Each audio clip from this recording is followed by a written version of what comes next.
Kegiatan literasiku cuma di Dinas Perpus sekarang. Yang lain-lain udah kecuali kalau ada undangan aja.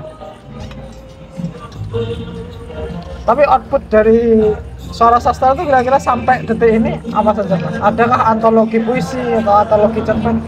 Berapa buku yang sudah dibukukan? Terus Kalau masing-masing personal mungkin banyak ya.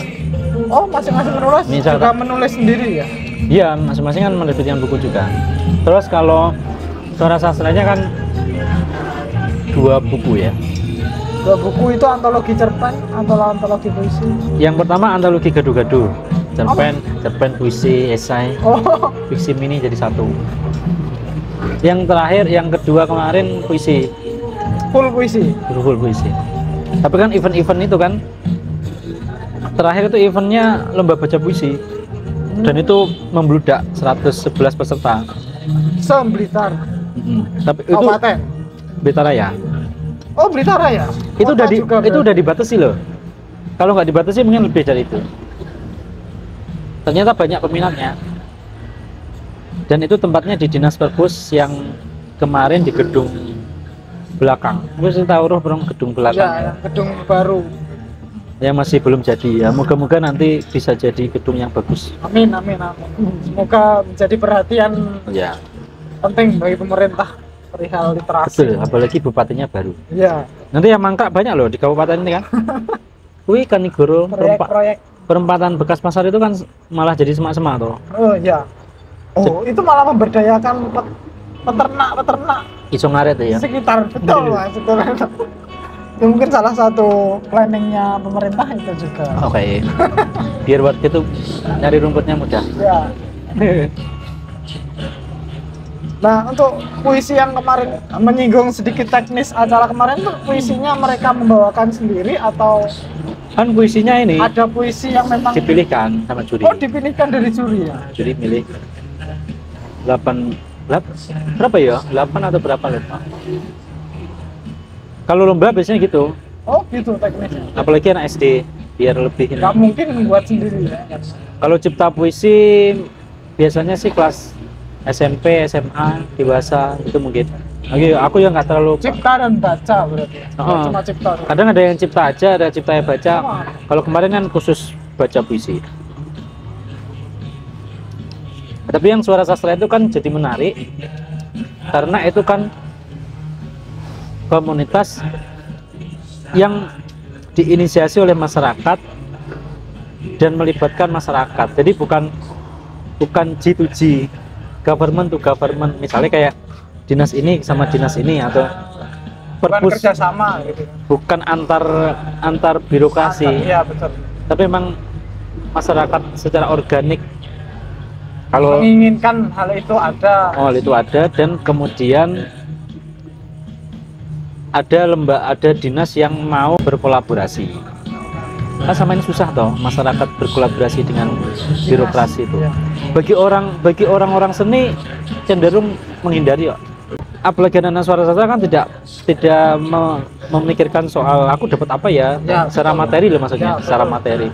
Kalau secara feedback secara materi mungkin nggak terlalu inilah, karena kalau nyari itu juga apa ya, penuh perjuangan. Tapi itu sebagai ruang yang memang ya kita suka aja. Kayak aku ini kan misalnya ngapain juga aku ke situ. Melepas gitu kan. penat lah. Kayak dulu aku FLP dulu kan tiap minggu kan di Perpus Bung Karno itu banyak loh yang sering tak tinggalkan. Misalnya pas ada acara KPU tak tinggalin demi FLP, padahal lumayan dapat transport kalau ikut KPU, acara di KPU kan. Tapi namanya udah suka ya Betul. itu kira-kira. Zona untuk mengaplikasikan diri.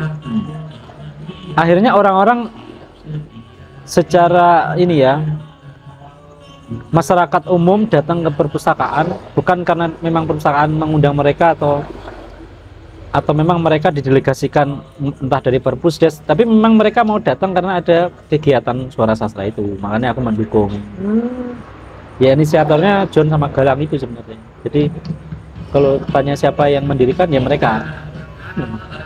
Nah, Aku hanya ini kan di support system. awal dijelaskan kalau inisiasi suara sastra itu kan ya nggak bisa jauh dari GPMB. Sedangkan GPMB itu sebuah organisasi yang memang resmi dari apa namanya? Dari Perpusna. dinas pustaka dan Itu perpustakaan nasional. Oh, Dari perusahaan nasional terus diturunkan ke daerah kan. Otomatis kan ya perpustakaan daerah yang harus menampung GPMB tingkat daerah. ya ya.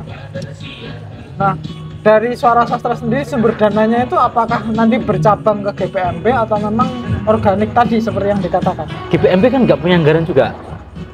Kan sifatnya GPMB itu berprogramnya ya menyesuaikan dengan program dinas. Oh, jadi Jadi ibaratnya kolaborasi tetap bisa. Oh, tidak ada anggaran khusus sebenarnya. Begitupun dengan suara sastra, ya namanya komunitas. Tapi kalau di Blitar ini udah lumayan banget loh sebenarnya. Untuk mengharapkan itu menjadi suatu yang menguntungkan secara materi mungkin enggak ya, tapi ya kalau dibandingkan dengan apa daerah lain kemungkinan Blitar malah lebih baik. iya sih, memang banyak yang kaget juga kok bisa ya. Karena kan ya secara fakta lah kita melihat lapangannya mungkin banyak yang meremehkan di literasi. Itu banyak. Tapi Pemda yang memang kurang terlalu perhatian dengan Iya. hal tersebut. tapi jangan dibandingkan sama kota besar loh ya. Kayak Malang nih ya, Enggak, untuk aduan. Malang kota pelajar. Iya. Malang kayaknya nggak terlalu dekat Yang memang sama. kandang kecil Oh. bandingkan kalau kelas Blitar ya sama Tulungagung, Trenggalek. Nah, Lebih lah kita. ya moga-moga. Tapi yang nggak tahu juga.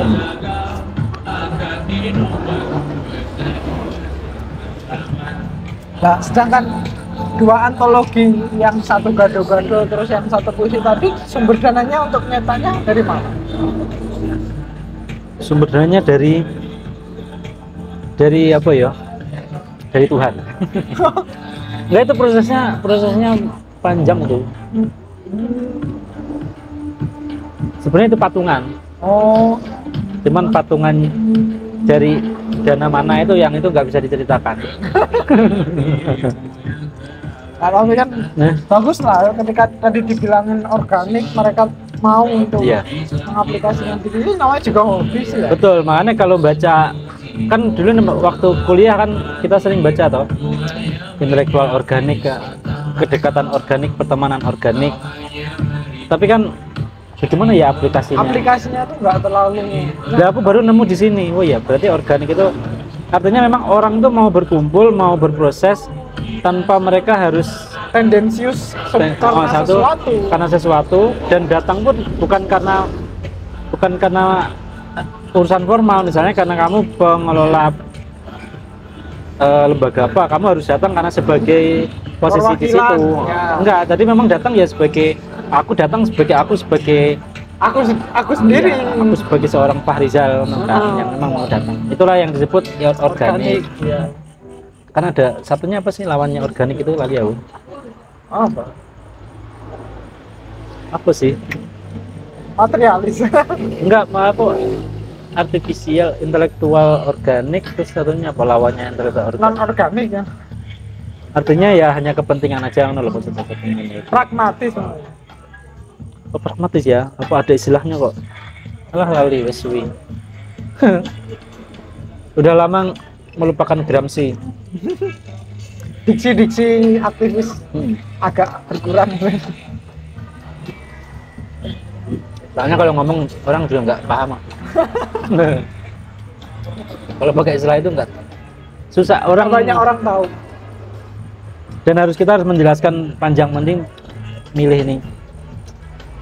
Jadi itulah kedekatan organik yang kemudian bisa melahirkan banyak kegiatan. Dan itu di Dinas Perpus loh, yang nggak pernah bagiku itu keajaiban. Soalnya aku Dinas air mata ya. Mas? ya mungkin Dinas air mata lah. ya kan sebelum Dinas Perpus kan aku pernah tuh ikut membantu program di dulu Dinas PPKP P3A, terus RP3A. RP, ya salah satunya melahirkan RP3A. Tapi RP3A itu bukan dilahirkan oleh dinas loh. Itu Tuh, bukan. bukan, jadi itu kan memang program dari Jakarta, dari Yayasan Kesehatan Perempuan bikin pelatihan mengundang anak-anak. Waktu itu anak-anak OSIS kalau nggak salah. Jadi memang di sekolahnya itu mereka anak-anak pilihan. Jadi ini ketemu di RP3A itu ya cacah pinter Terus kabeh. pinter-pinter Dibentuklah jadi satu Kayak komunitas. moles. Jadi dulu ada mengatakan RP3A itu forum anak, bukan forum anak ada sendiri. Yang kalau forum anak kan punyanya ini dinas. Kalau RP3A memang komunitas yang tidak terafiliasi sama dinas manapun.